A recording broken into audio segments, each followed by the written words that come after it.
From the Kiss 92.5 studios in Toronto, Canada. Are you ready? Ladies and gentlemen, this is Roz and Mocha. it's Roz and Mocha. What's going on? Hey guys, this is Bruno Mars. This is Selena Gomez. The Chainsmokers. Lady Gaga. Calvin Harris. Celestia Cara. This is Ed Sheeran. You're listening to my boys Roz and Mocha. Roz and Mocha. My boys Roz and Mocha. The Roz and Mocha Show. Between Roz and Mocha, who is your favorite? Roz. Mocha. Roz and Mocha. You guys are so funny, man. Congratulations, Lisa! Wow! You just won $1,000. That is amazing. Y'all just made my entire morning. Keep it up. You guys are awesome, man. This is the Roz and Mocha Show podcast. Roz and Mocha's Fix My Life. What advice can you guys give me? Okay, so my question is... Got a problem you can't fix? Roz and Mocha got you. Yo, Brooke, what's going on? It's Roz and Mocha. How are you? Hi, how are you? We're good. What's going on with you? Why are you here? So can I escape the shadow of a tumultuous family after leaving abruptly? Oof. You wrote us this. Hey, Roz and Mocha, fix my life. I'm 21 and my family life has been chaotic. My parents divorced when I was young and I stayed with my mom while my dad moved on. I reconnected with my dad at 14 and moved in when I was 16. Initially, it was good, but after a year, my dad seemed disinterested and my stepmom became abusive. I left when I was 20 without notice. My stepmom now blames me for leaving, but they won't take any accountability for how they treated me. What should I do? Wow. First of all, sorry that you're going through this. Okay.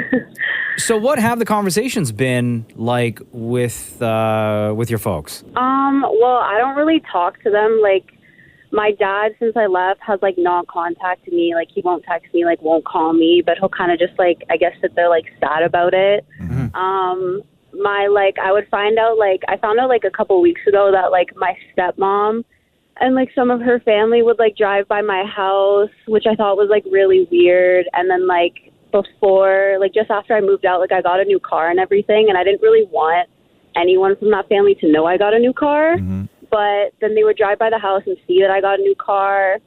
And they would, I guess, like, follow me around Oakville of some sort and, like, try to talk to, like, my cousin. And, like, basically my cousin would just, like, defend me and, like, tell, like, my stepmom, like, you know, like, you guys treated her, like, really, like, poorly. But, like, my stepmom would just get defensive and be like, well, she could have communicated that. Like, she could have said something. Hey, like, bro. Have you had a conversation with your stepmom? Like when you say in your note to us that she blames you for leaving, like have you had a conversation one-on-one with her about why you left, about your feelings, about the way things are? No, I haven't. And it's probably just because of, like, my anxiety and, like, past, like, what's happened in the past. Like, there's been times where, like, something would happen and she would, like, get mad at me. So I would try to, like, voice my opinion saying, like, okay, can we please talk about this later? Like, we're both pretty upset. And, like, she would just, like, kind of go off the rails. In a perfect world, what do you want to have happen? Do you want everybody to be nice or do you want to be out of their lives completely? I mean, to be honest with you, after being there for, like, 4 years and just seeing how, like, my dad's energy shifted and, like, my stepmom's energy shifted, I kind of want nothing to do with it. So the best thing you can do in this situation is walk out that door, which is what you did. And where you get trapped is they will try and bring you back in. Most of the times it's by guilt, because that's what emotionally abusive parents do, is they guilt you into bending to their ways, right? And it sounds like they're using your dad, whether he is feeling that way or not, your dad as that weapon, being like, Brooke, look what you did. Your dad's not doing well. He's depressed. It's all because of you, type of thing, right? Yeah. So don't worry about them. That's their problem, right? That's not your problem. The best thing you can do is walk out the door and don't go back. Now, you also have to really, really work on not seeking any sort of resolution. Because that's where things go off the rails and then they can start manipulating you again and you're going to wind up back in the trap. So seeking out resolution or having a conversation or to try and ask why or to try and justify what you did or to try and explain your side of things, to try and defend your reputation within the family, don't do any of that. Yeah, no, I haven't. Like, I really don't plan on having a conversation with them at all. Yeah. Like, I know my older stepsister messaged me, like, a couple weeks ago, kind of like going off on me. Block them all. Yeah. Yeah, I know. Block them all. Not good for your life. What about, Brooke, what about your mom? Is your mom in the picture? Yeah, talk to her? my mom's in the picture. My mom, like, hates my stepmom, like, with a passion. But what are your like? Is your relationship with your mom good? I mean, sometimes it gets a little rocky. Like, when I was younger, it was pretty bad. But, like, now I've seen, like, a completely, like, shift towards her energy. Like, she's more there for me. She's more understanding and stuff like that. But So if you're into it, then maybe, like, concentrate on that relationship. yeah, I know. That's what I've been doing because I think, the relationship with my dad is just useless. block everybody out. No, exactly. And if you do feel that they are legitimately harassing you, driving by your house, following you, that kind of thing, just call the police. Make a note of it. Get it on record. And but other than that, don't go looking for resolution. Don't explain yourself and block them all. I know, unless I don't think they understand that. Like, I don't want to have a conversation with people who never want to hear my side of the and you don't story. have to. You don't owe them anything. Block them. Yeah. Block them. There you go, Brooke. Thanks for reaching out. Thank you so much, guys. Roz and Mocha's Fix My Life. What advice can you guys give me? Okay, so my question is... Got a problem you can't fix. Roz and Mocha got you. Yo, Faisal, what's going on? It's Roz and Mocha. Hi, brother. I'm good. How are you? Good, man. Well, you're good? Like, why are you here? Why are you on FML? Moving on or reaching out, that is the dilemma. Okay, moving on or reaching out. That is the dilemma. You wrote us this. Hey, Roz and Mocha Fix My Life. In 2011, I began communicating with a woman from Kuwait thanks to our shared love for photography.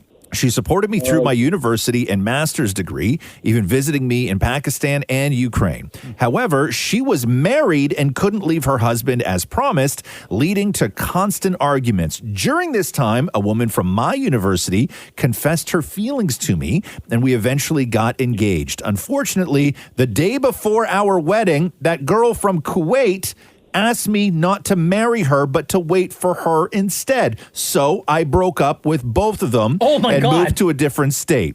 A month later, the Ukrainian woman informed me that she was pregnant and we reconciled. Oh my God.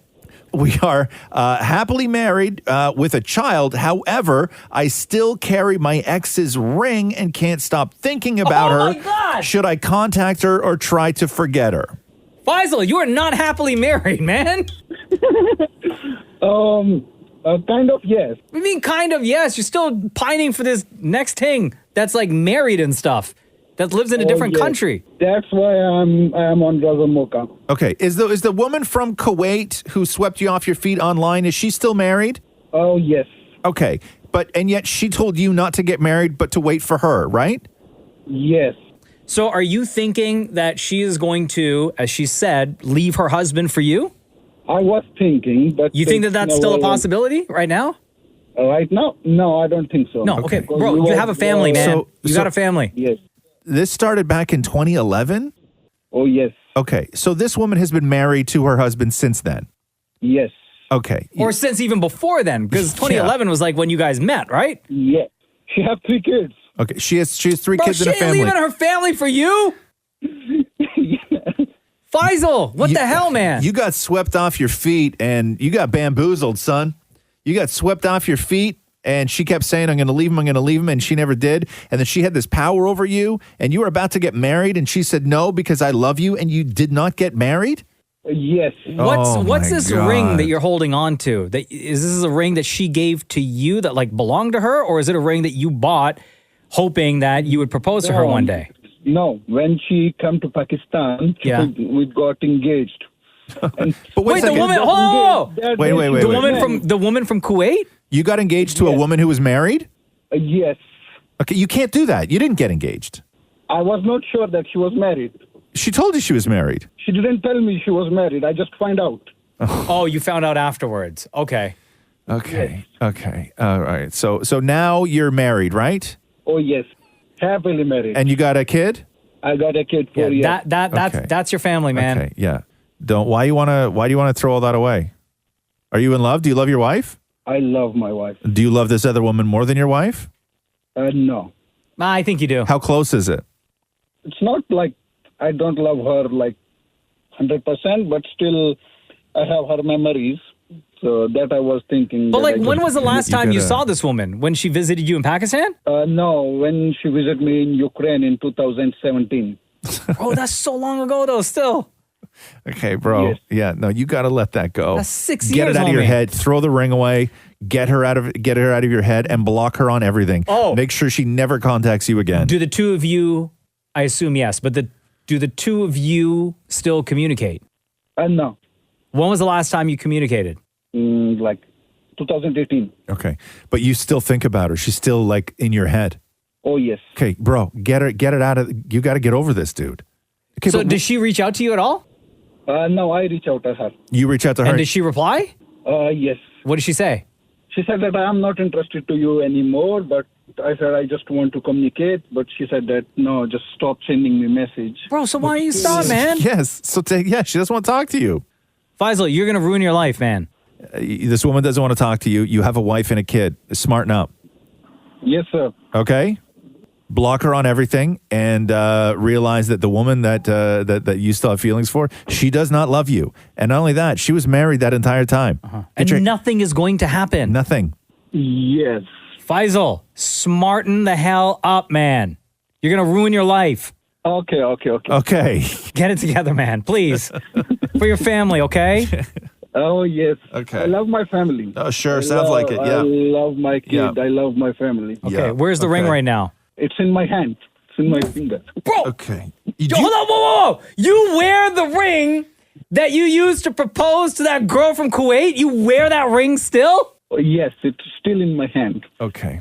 Dog. You got to get rid of that, dude. What does your wife think that ring means? Does she know? Like when she Yeah, asks, I told her everything. She knows everything.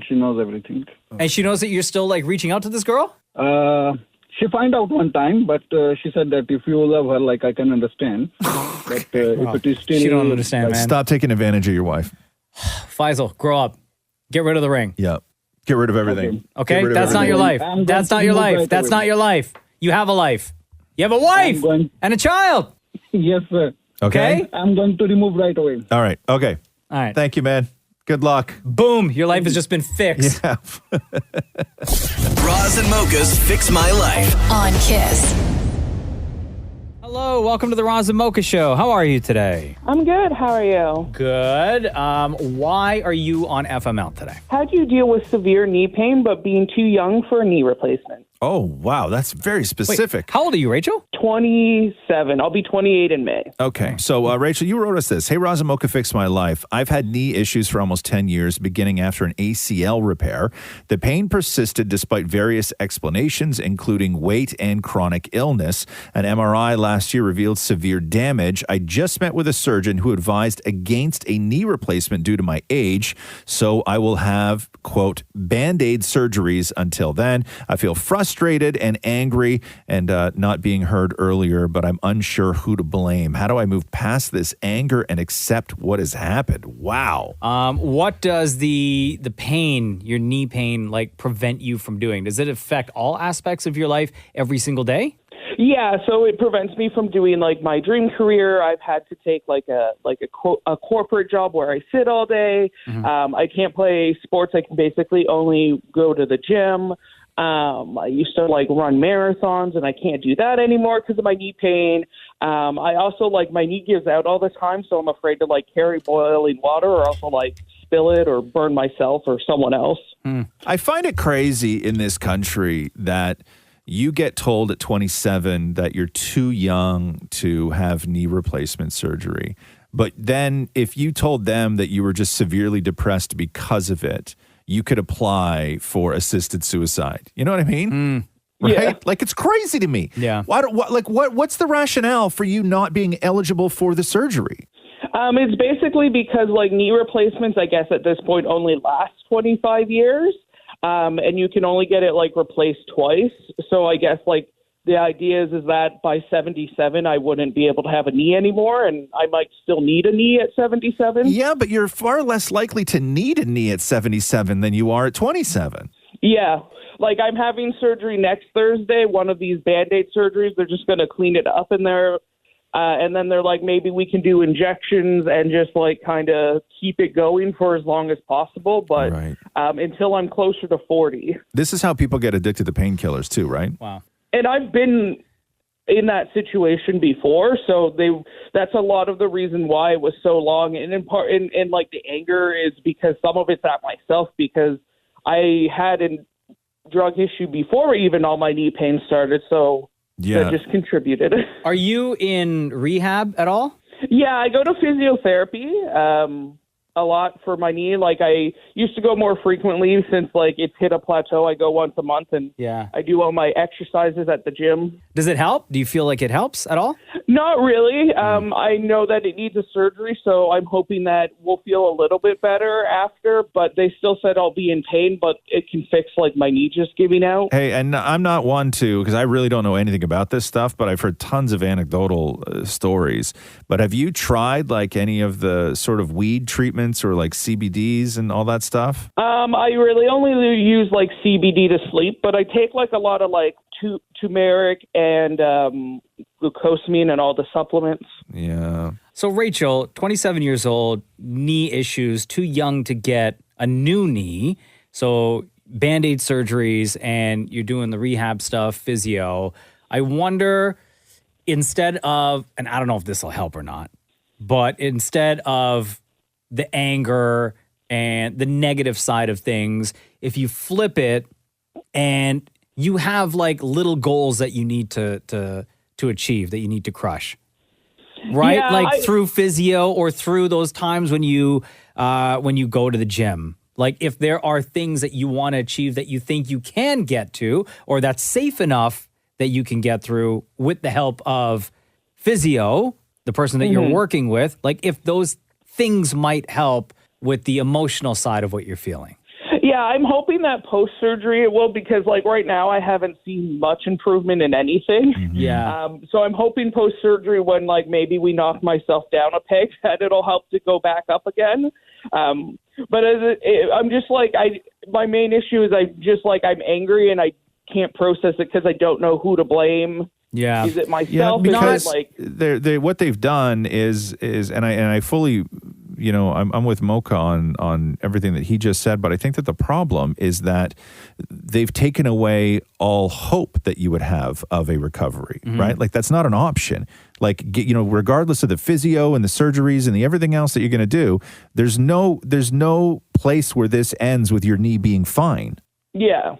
Exactly. At least like not until I'm closer to 40. Right. So I don't know. Have you tried new doctors?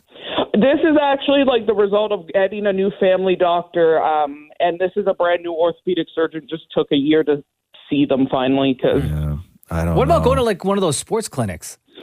This is like the top sports doctor. Like he's the sports doctor for like the Raptors. And yeah. Well, I mean, geez. I don't know. The only bit of advice I can give is like little goal, like to flip the negative to a positive and set little goals for yourself, and just like your mission is to achieve every single one of those little goals until, the mood kind of turns around. Yeah, I think that's good advice. I've also tried like punching stuff while listening to Roz's book and trying to help the anger that way. Oh, geez, wow. What about have you thought about going to like a Brazil or Cuba or one of those places where people go and get their asses pumped up? No, she can't do that. To see if they can do a surgery down there for you? Your knee's going to blow out. No, I don't mean for her ass. No, I mean for her knee. Oh, yeah. No, why not? What about going to a different country? I would recommend against that, Rachel. I mean, where I live, I did think about maybe going down to like Buffalo, and getting like his MRIs and everything there, but my insurance wouldn't cover it, and it's expensive. You don't need no shady knee action out of Buffalo. Come on now, Rachel. Oh man, you got a Buffalo knee? Oh damn, that ain't it. No, turn the negative to a positive. Get those little goals and kill them. Okay. Yep. Thank you so much. All the best, Rachel. All the best. Bye. Yes, Tina, hello. Welcome to Roz and Mocha's Fix My Life. What in your life needs fixing, girl? How do I not hurt feelings by canceling on family? Oof. You wrote us this. Hey, Roz and Mocha, Fix My Life. Since my husband passed away 3 years ago, my father-in-law has been planning a week-long cottage vacation for the family. It's going to be your father-in-law, your mother-in-law, and your brothers-in-law. Which is so nice. However, they all drink excessively, and you say that your husband passed away from cirrhosis of the liver, and I really don't want my daughters around that. I've gone along with the cottage plans every summer because I don't want to hurt anyone, but this year I don't think I have it in me to go. How do I tell my father-in-law that we can't attend? Sorry about the passing of your husband. Thank you. So how much do they drink? Like, is it just that they drink and it bothers you because of the way your husband passed, or is it like really a problem? They basically drink rum, like all through the evening into the night. They don't eat at all. Yeah. They wake up and start with beer, and then it goes. And is everybody in the family? Yeah. So was that your husband as well? Yeah. So how much did he drink? A lot. A lot. Yeah. Yeah. They obviously know like how he passed and the cause of everything, right? So if you were to have a convo with them and tell them the straight up truth as to why it bothers you and why you don't want to be there, do you think that they would be understanding? No. They would not. No. I think that you're in a position where you can say that, and you don't even have to bring up your kids or the drinking, or you can bring up the drinking, but I wouldn't say I don't want my kids around that, because that's like really insulting. It makes them feel that they're some way dangerous to your children and all this other stuff, and that's too much of a conversation to get into. But I think that what you could say is, there have been times, more often than not, that when you are with all of them, as lovely as it is for the invite, it makes you sad. Yeah. Makes you sad. And, it's not a fun weekend for you. It's a week where you are just constantly reminded, and you can't be fun for your girls, and you're not fun around the rest of the family, and it doesn't make you feel good. Makes you sad. I think you can say that. Okay. If it's the truth. It is, yeah. And they'd probably be more understanding of that than if you said the other thing, right? Yeah, no, for sure. Yeah. Yeah. And obviously they don't need you to talk about their drinking. They know they drink a lot. They know how your husband died, right? There's nothing you can say to them that they don't already know. Yeah. Right. How old was your husband? So he passed 2 days before his 37th birthday. Oh my God. That is young. And he'd been drinking like for a long time? For a long time, yeah. It was like a I guess it's a cultural thing. So his family is Guyanese and mine's Punjabi. So like in both cultures, it's like a really big thing. Yeah. And they just, I guess that's just how they were raised. Like it was normal for them. And like I came into the family like thinking, oh, okay, this is just like a little habit of theirs. It's whatever. And then I realized like it's an everyday thing. And yeah, unfortunately, by the time the doctors, told him like you have like a year and a half, and it was kind of too late for him. Yeah. Oh, geez, I'm sorry, Tina. I would go with that. It's gotta be tough. You're not going to get anybody to change their ways, and they don't want you to, because obviously they don't want to, and just remove yourself from it, because realistically, it's not healthy for you. You don't feel at your best, and it makes you sad. Yeah. And I think that you can have that conversation and just be blunt about it. And this is not something that they're going to be able to talk you into, right? There's sort of no room for negotiation. You're just not going to do it this year. Okay. All right. How are the girls doing? They're doing okay. The elder one, it's been harder for her because she was very close to him. Yeah. The younger one's more attached to me, but they're doing very well. We talk about their dad every day. Yeah. Yeah. Oh, that's sad. I'm so sorry, Tina. Thank you. Thank you for reaching out. I hope that helped. Yes, it does help. Thank you very much. I didn't look at it from that angle to talk to them about my kind of like my sadness, which is very true. So. Yeah, of course.